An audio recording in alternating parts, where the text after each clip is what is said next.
नमस्कार, आप देखना शुरू कर चुके हैं कैपिटल टीवी बिहार और मैं आपके साथ सरोज सिंह।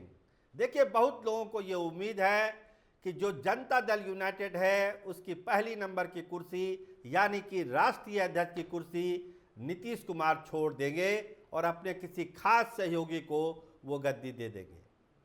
जब से ये चर्चा हुई कि दिल्ली में एक अहम बैठक हो रही है, तब से इन अटकलों ने जोर पकड़ा कि क्या सही में नीतीश कुमार एक बार फिर राष्ट्रीय अध्यक्ष के पद से हट जाएंगे, क्योंकि अब चुनाव खत्म हो चुके हैं, अब बहुत ज़्यादा लायबिलिटीज है नहीं, तो आखिर इस पद को वो क्यों रखेंगे।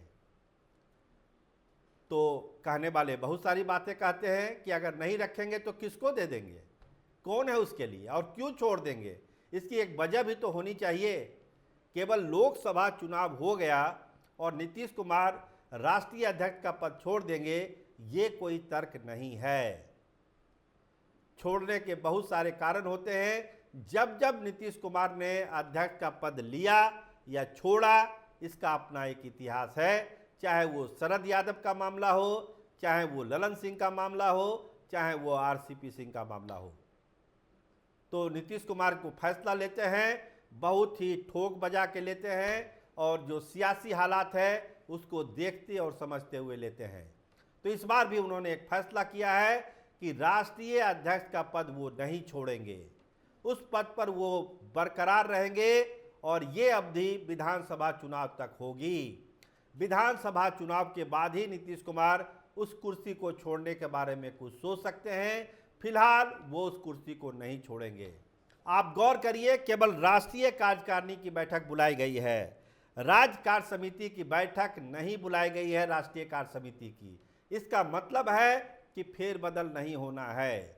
अगर अध्यक्ष पद पर फेरबदल होना होता तो राष्ट्रीय कार्यकारिणी और राष्ट्रीय कार्य समिति दोनों की बैठक 29 तारीख को दिल्ली में बुलाई जाती, जैसा कि ललन सिंह वाले मामले में हुआ।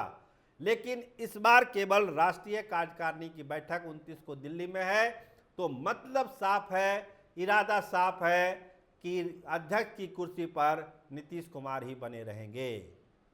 तो क्लियर कट मामला है, इसमें कोई अगर मगर वाली बात नहीं है।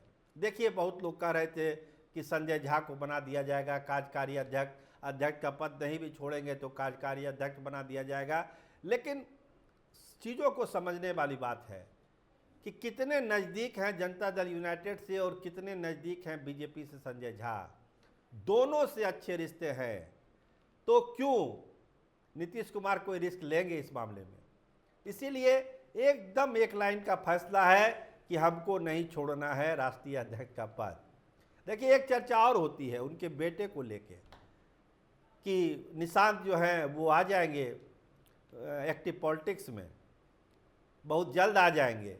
और हमने कई दफ़ा कहा, आपको खबर भी हमने चलाई थी कि इस तरह का कोई निर्णय नीतीश कुमार नहीं लेंगे।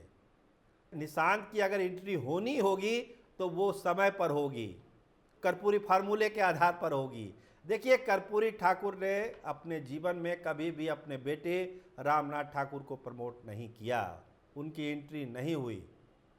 नीतीश कुमार अपनी छवि को लेकर इतना कॉन्शियस रहते हैं, खासकर परिवारवाद वाले इशू को लेकर तो तूफान मचा देते हैं। तो उनके रहते हुए, उनके सक्रिय राजनीति में रहते हुए उनके बेटे की एंट्री हो जाएगी, ये कल्पना करना भी अपने आप में गुनाही मान के चल सकते हैं आप। ये संभव ही नहीं है। हाँ, जब सक्रिय राजनीति से नीतीश कुमार हट जाएंगे, जब वो दौर आएगा कभी, तब निशांत की एंट्री हो सकती है। लेकिन उनके रहते निशांत की एंट्री संभव ही नहीं है, फुल स्टॉप लगा हुआ है। तो दो चीज़ें बहुत साफ साफ है कि फिलहाल राष्ट्रीय अध्यक्ष का पद नीतीश कुमार नहीं छोड़ेंगे, और जो बेटे की एंट्री की बार बार कही जाती है, दबाव बनाया जाता है, उन बातों में, उन दबाव में बहुत ही दम है नहीं। एंट्री जब भी होगी जब एक्टिव पॉलिटिक्स से नीतीश कुमार बाहर होंगे। तो यही कहानी जनता दल यूनाइटेड की बैठक की है। 29 तारीख को जो बैठक होगी वो एक रूटीन बैठक है। उस बैठक में जो फैसले लिए जाएंगे, आप भी समझ रहे हैं, बहुत सारे मांग रखी जाएगी बिहार को लेकर, चाहे वो स्पेशल स्टेटस का मामला हो, जीएसटी का मामला हो, जो 4 नए मेट्रो बनने हैं बिहार में, उसके लिए फंड की बात हो, एलोकेशन की बात हो, या जो मेगा प्रोजेक्ट बिहार के लिए है उसकी बात हो, इन तमाम मुद्दों पर एक प्रस्ताव जरूर पास हो सकता है। वो केंद्र सरकार को सौंपा जा सकता है कि सरकार इस पर जल्दी अमल करे। तो ये मानिए कि उस बैठक में इससे ज़्यादा कुछ और नहीं होने वाला है, ना नीतीश कुमार हटने वाले हैं, ना कुछ और होने वाला है। सीधा एक सामान्य बैठक है 29 को होगी। एक मैसेज दिया जाएगा जनता दल यूनाइटेड की तरफ से कि बिहार को लेकर उसकी जो अपनी मांग है उसको उन्होंने प्रमुखता से रखा है नरेंद्र मोदी सरकार के सामने, और उसको पूरा कराने के लिए वो पूरी मेहनत भी करेंगे। तो देखिए 29 का इंतजार है। कैपिटल टीवी बिहार आपको 29 को पल पल की जानकारी देगा। आपका बहुत धन्यवाद, आपका बहुत शुक्रिया।